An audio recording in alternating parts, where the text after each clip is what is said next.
Today on the Canadian Way, the 2021 Nissan Sentra SR. Welcome to Saint-Tropez. Bonjour, hi. I've borrowed this Nissan Sentra from a ladies, as you can see by the color. But it's not my ladies. So the Nissan Sentra arrived in 1983 on the Canadian market, and it has a pretty good success. It was selling well. It wasn't the best selling, but still it was good until 2007. In 2007 they launched a new generation, and it has three major flaws. The interior wasn't that great, the styling was terrible, and they launched a new transmission called the CVT, and it was terrible. It was breaking down non-stop, and it destroyed the reputation of the Sentra. And then Nissan started to employ this philosophy everywhere, and Nissan destroyed itself. So in 2013, Nissan launched the 7th generation Sentra to try to recover from the catastrophe from the 6th generation. So how did they manage that? Well, they make it look terribly bland, they make the interior even cheaper, and they kept the CVT. Good job, Nissan. Now Nissan is on the verge of bankruptcy in North America, if not in the world. They decide to step up, and one of the main vehicles that they use to step up is the new Sentra, which arrived at the beginning of 2020 as a 2021 model. So yes, we got another brand new car. So the new Sentra start at $18,798. Over here we have an SR model with the manual transmission, which start at $24,983. The fully loaded Sentra finish at $25,998, which is pretty good value considering that you get a fully loaded car. Except it isn't, because you see in Canada we got another Sentra available. It's called the Sentra Cup, and it's illegal on the road. It costs $40,000, and it's a race prep Sentra with 265mm slick tire at every corner. And I saw them on the track the other day, and they're freaking fast.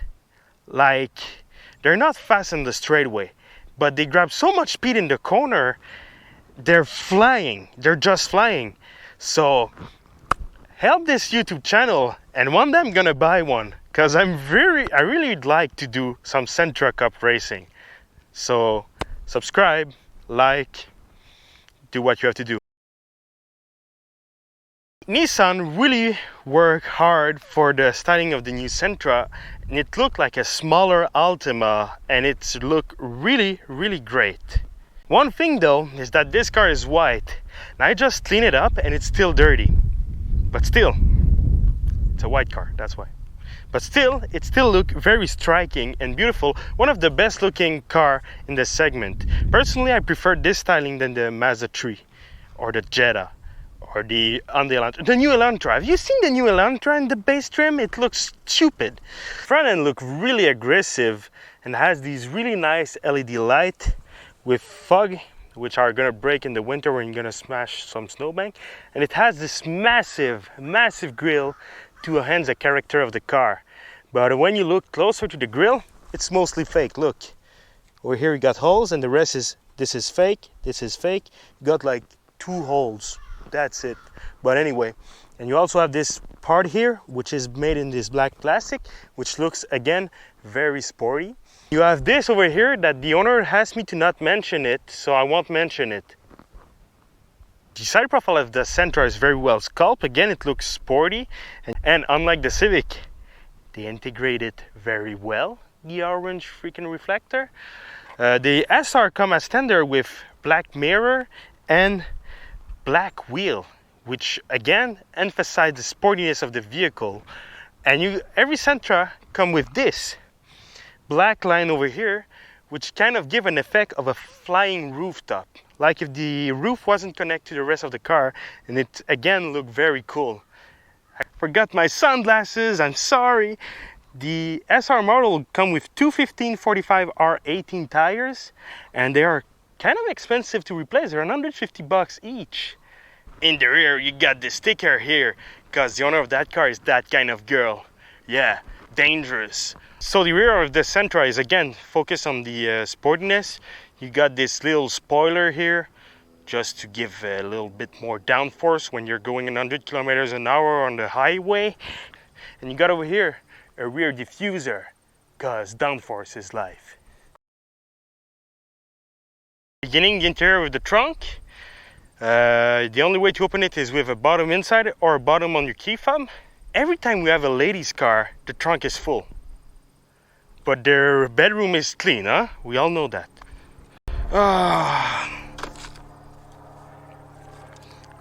The owner of the car wears some 7s. I would look nice with that.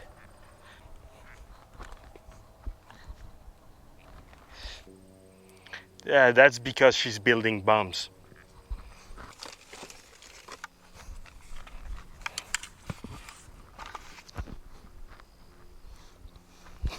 When she saw a nice boy, she tied it to a chair. So, the trunk is 405 liter, as you can see. I have to put it all back in the car after. And with the seats down, we don't have the measure, because it never gives the measure with the seats down. Why? We want the measure. Sadly, this trunk doesn't have a ski pass, but the finish is very nice, and it's pretty roomy. So after 15 minutes, I put all the stuff back in the trunk, so now we can get in the rear seat. So getting in the rear, the door opens pretty wide. I would say though that the entrance is a bit small. If you look over here, it's a bit tight, but it's gonna do the job. Right now the front seat has its backup maximum position, which is very, very too far for most people. And I fit, I have space, and I'm comfortable, and my head is barely touching the ceiling. I have to take out my cap to not touching it, otherwise I'm gonna smash my head over here like always. But it's fairly roomy in the back. It is built for adult, unlike a lot of compact car.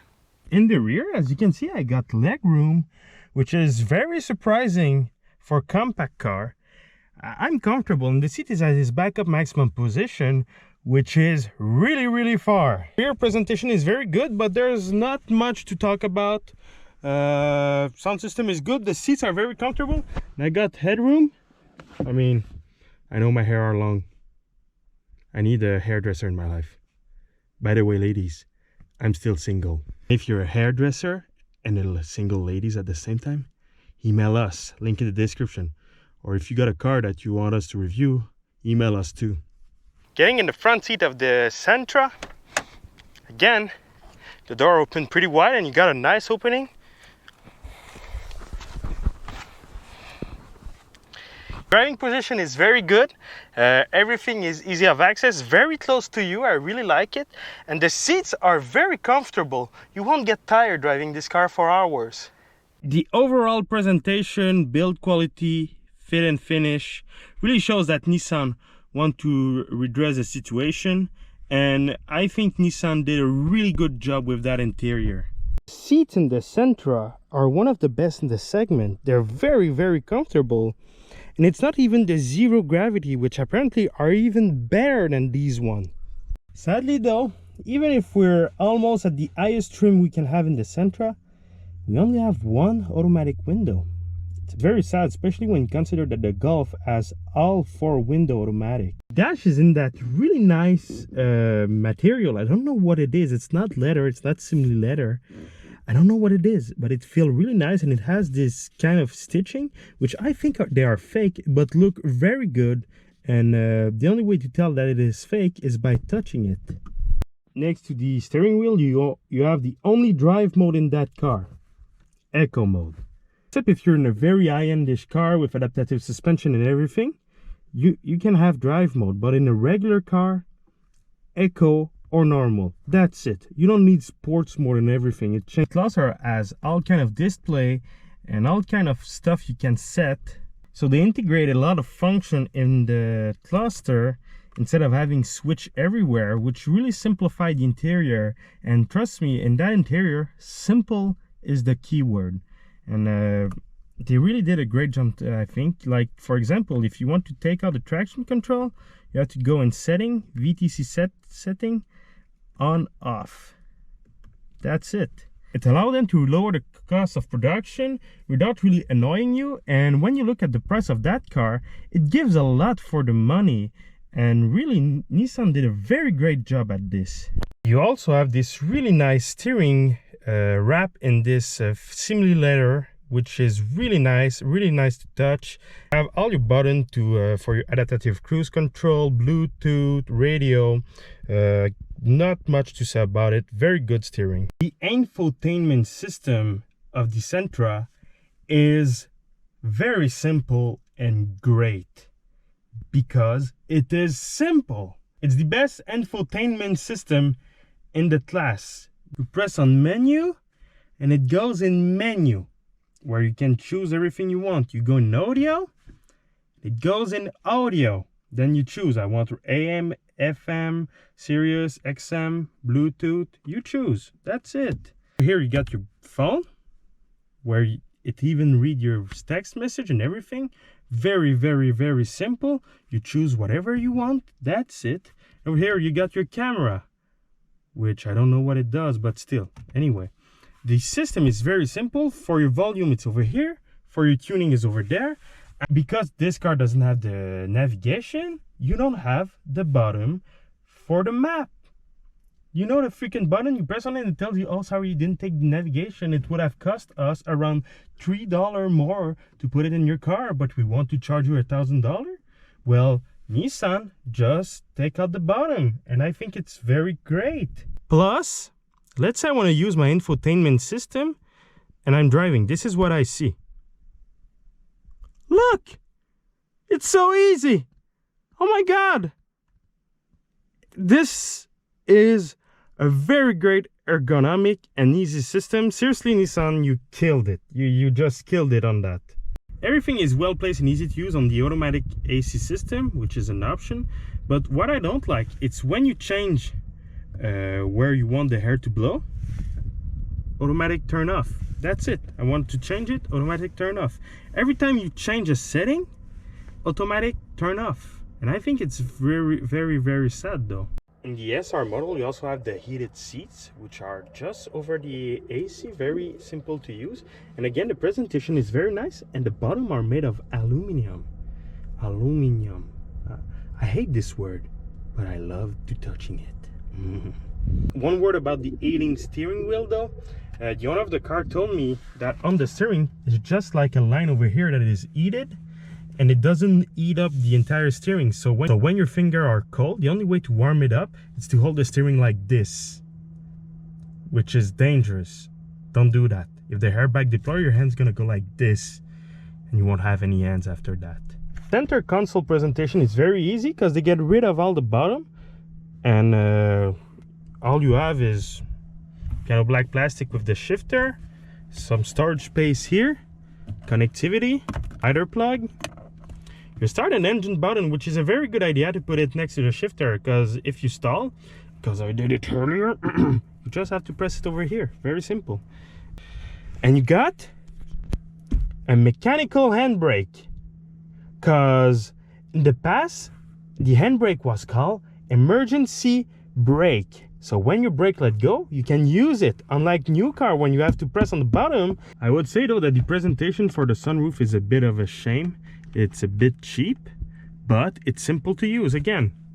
The sun visor are made out of this really cheap plastic though, which is the first time I saw that in many years. And the last time I saw that, it was like in a 90s car. Under the hood of the Sentra, you won't find an engine cover, cause engine cover are useless. You're also gonna find a 4-cylinder 2-liter with 149 horsepower and 144 foot-pound of torque. Sadly, it's the only engine available, and it doesn't allow the Sentra to go rivalize with the Mazda 3 GT, the Civic 1.5 Turbo, and all the others more powerful engine in the class. You have two transmission options. First one is the manual transmission, which we have here. It is a 6-speed, it has long gear, and the second one is the CVT. Nissan announced that they reworked the old CVT and now it is reliable, but they've been saying that for 15 years. So I don't recommend you the CVT. But like I mentioned, here we got the 6-speed manual. You're gonna have 9.4 CD and 6.4 highway with the manual. This is announced by Transport Canada. I don't know yet the number.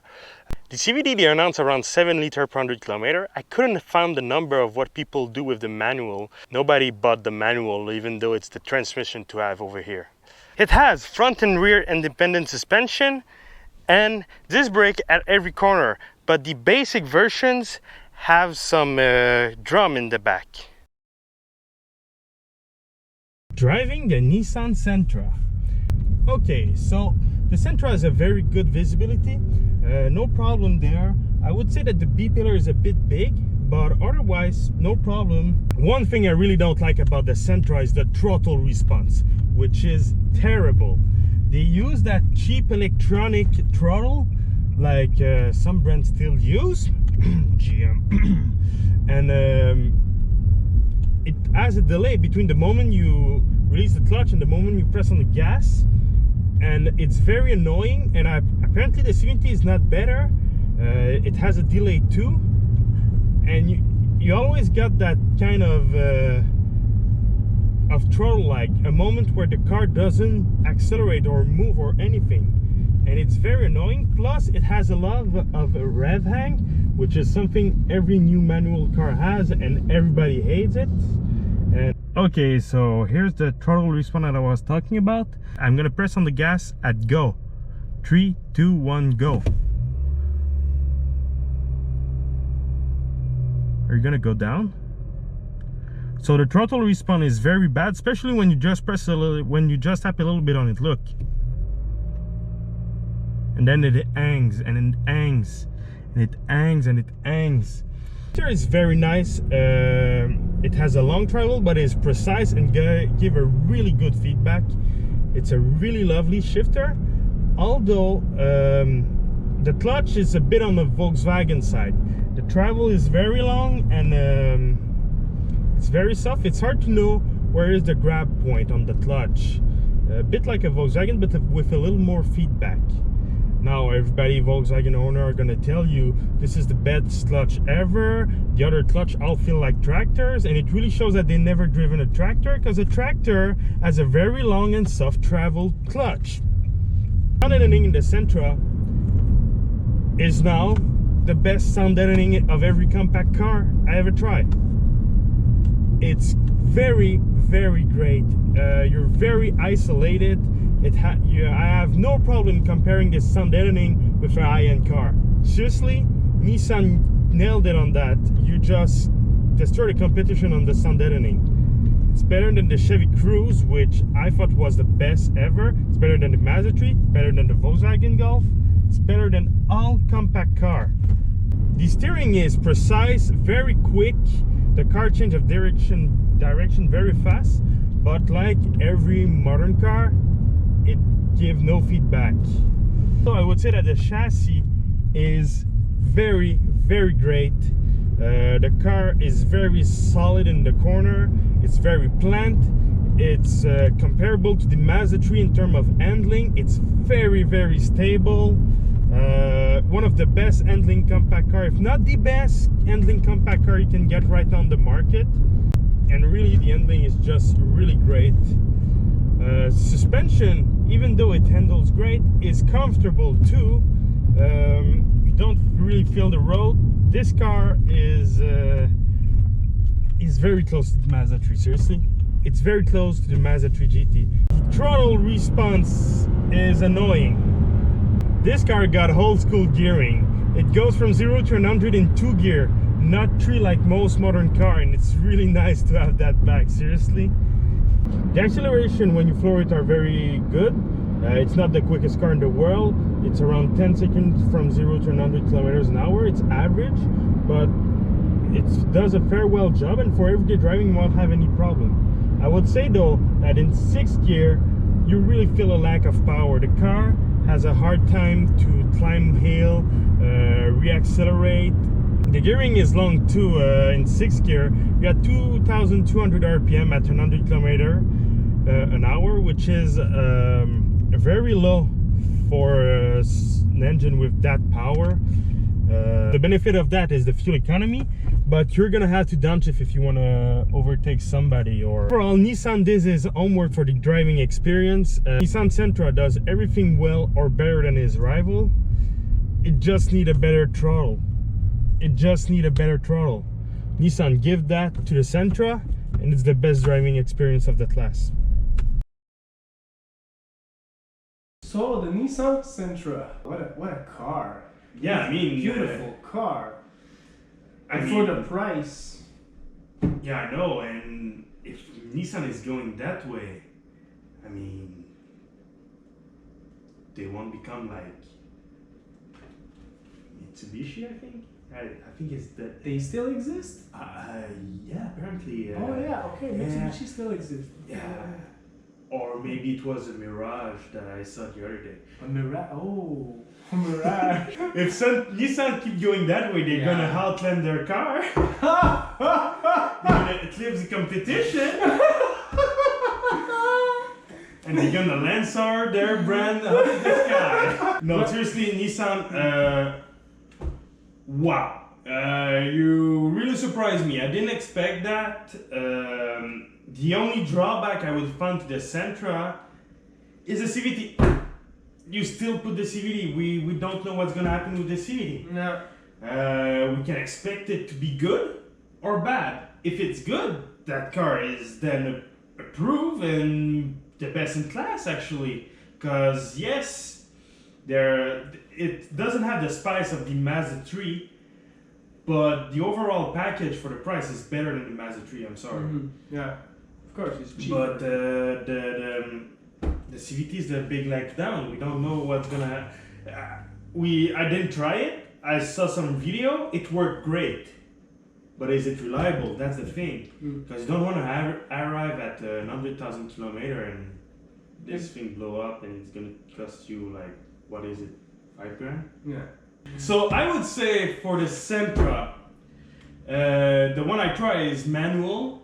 So with the manual transmission, Canadian approved. And they improved their infotainment too, better than Mazda 3. The infotainment, yeah, exactly. I forgot to talk about it. The Wow. infotainment system is the best in class, if it's not the best in every brand. It's just so good. It's so easy. It's also well placed. I mean, I wouldn't let my kid play with it because it will understand. I don't have kid. I wouldn't let a child play with it because it's so easy to understand and he's gonna screw it up. I'm sure that your 2-year-old son can understand that infotainment system. Yeah. I mean, wow. And the interior was nice. Sound and everything best in class. Comfort very, very good. Handling, I was surprised. Like, now I want the Sentra Cup. I want the Sentra Cup. Let's buy a Sentra Cup for the channel. Yeah, let's buy a Sentra Cup for the channel. Except I can't drive it every day. No. So I don't have the money to buy a Sentra Cup. Because I need the pickup then and the trailer. And let's buy a Sentra Cup! Let's buy a Sentra Cup! Okay. No, but seriously, Sentra, manual, Canadian approved. I won't take chance for the CVT for now. So Sentra CVT disapproved. Yeah. Just because it's not reliable. That's it. If you want a manual compact car, get a Sentra. Get the Sentra. How much is it? It's less than 25 grand. It's 24,900. I see it in the beginning of the video. Yeah. Go back up. It's gonna give you some hour time at the same time. It's gonna give us some watch time, so. Yeah. So Sentra manual, Canadian approve, disapprove CVT.